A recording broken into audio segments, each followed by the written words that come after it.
Hello, good morning, friends. Today we are going to discuss a new unit which is called as file transfer and electronic mail. So, in this unit, we are going to study about file FTP protocol. After that, we will study TFTP protocol and finally with electronic mail. So, let's go in detail. What are the objective we are going to study in these three topics? Or let's have a little bit discussion about the syllabus. So, what syllabus defines? So, in the syllabus, we are defining that FTP introduction. What is actually FTP needs, why we use the FTP. So after that we have control and data connections. After that we have communications over data and control connections. So it is communication over data also separately and connection also, control connections. And finally command processing. After that we have TFTP. So in that TFTP we will discuss the different messages, connections, data transfer, UDP ports, and TFTP applications. After that, finally, we will discuss electronic mail. So, we will electronic mail architecture. We will discuss how user agent works, message transfer agent works, SMTP protocol, message access agents, and finally with POP and IMAP protocols which are used in the electronics mail. So when we send these emails, so these internally two protocols IMAP and POP is used, that is post office protocols. So we will start with our topic. First topic we are dealing with FTP. So what is actually FTP? So FTP is a protocol which is used usually for transferring the file from one location to another location. So we can say like this also. An FTP is client server application which is used for to sharing the information in the different formats or same formats in the system. So why FTP comes into existence, we will see this, the reason, and actually and why we use FTP. So FTP stands for file transfer protocol. FTP is a standard mechanism provided by TCP/IP for copying a file from one host to the another host. So as I said that we are using some FTP port numbers which from where one location to the another location we are copying some information. So some problem must be dealt in transferring a file from one system to the another system. So what is the problem that? So we define three problems.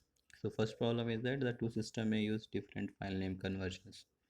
Suppose I in my machine I am using some name something, uh, any name which may be a uh, guru dot something txt or some name, or sample dot txt, but on another server side it may be using some another name to host dot txt.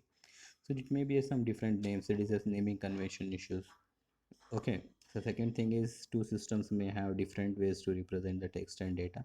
So while transferring or receiving, maybe it may be representation of different formats. So that format may be get resolved when we transfer from one system network to another system. Two system may have different directory structures. Okay, this may be arise because of when we use maybe different operating systems, or maybe a different representation of the versions also of your operating system. So it is the directory which is going to represent in a different formats your two files when we share between the each other. So these three main issues are there, and these three main issues are going to solve by our FTP. So FTP solve all these problems with a simple and elegant approach. How it going to solve it? So we will see this. FTP establishes a connection between the two hosts. So it establishes a connection between the hosts. So one connection is used for data transfer, another is for controlling informations. So what is controlling information? So controlling informations are nothing but commands and responses. So when we establish a communication between client and server, we send some commands first. Those are nothing but control information. So when the control information establishes, then it will give the permission to the data transfer to transfer the information from one location to another location. Okay, from one to another location. So how it will done? So what we are doing now?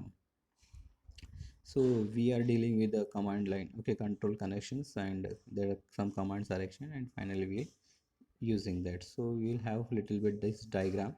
So I will explain this diagram little bit properly with a simple example. So same has been written over there also. So what we are doing actually, the client okay, the FTP differs from little bit with the client server application. The two connection between the host, one connection, okay, structure is used. So one side is client and another side is server. It is shown in diagram. Both are connected with our disk. So it uses some well-known port numbers to establish the connection. So FTP uses well-known port number. 21 is used for control connections and 20 is used for data connections. So as a default, there are two different types of protocols are used. Okay, one is control connection and another is data connection. So first we are using some command to create the control connection. After that we are transferring the data. So 21 is nothing but used by the server. It is always passive open and we have to connect with the client to transfer the data. So how it works, the client has three parameters. Okay, those are nothing but user interface, control client control process and client data transfer process. The server has two components. First is server control process and server data process, server data transfer process. These are the two parameters at client side or server side and three parameters at the client side. The control connection is made between the control process and the data connection is made between the data transfer process. So control connection remains connected during the entire interactive FTP session. The data connection is opened and closed for each file transfer. It opens each time commands that involves the transferring files are used. It closes when files is transferred. In other words, we can say that when the user starts an FTP session, the control connections opens and the control connection is open, the data connection can be opened and closed multiple several times. So in short, I can say it may open multiple times your data connection and closes, but control connections opens only once and it is remains open and it only closes once time. Okay, so in data connection we can open and close many times. This is about your introduction of FTP, how FTP works, how the FTP overcome with the problem of use these three things.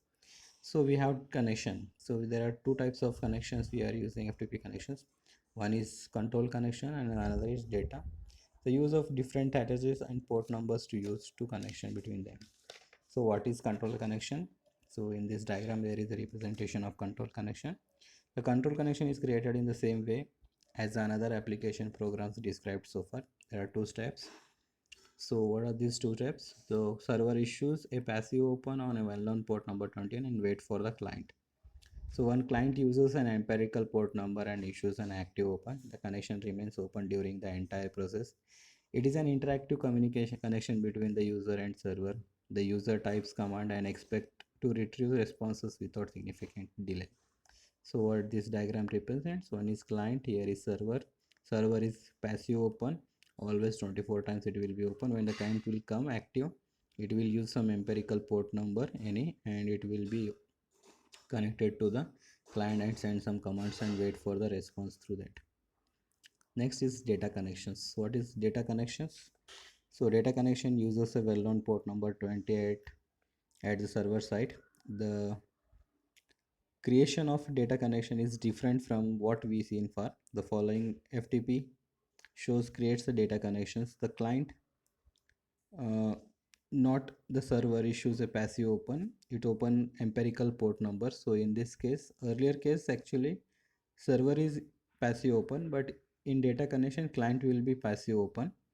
Okay, so it must be done by the client because the client that issues a command of transferring file, so it will be open passive open. In this diagram you can see this, it will be always a passive open and the client send this port number to the server using the port command. Okay, after this the server receives the port number and issues an active open, the well-known port number 20 and receives from the empirical port number 20. Okay, fine. For today we will stop here.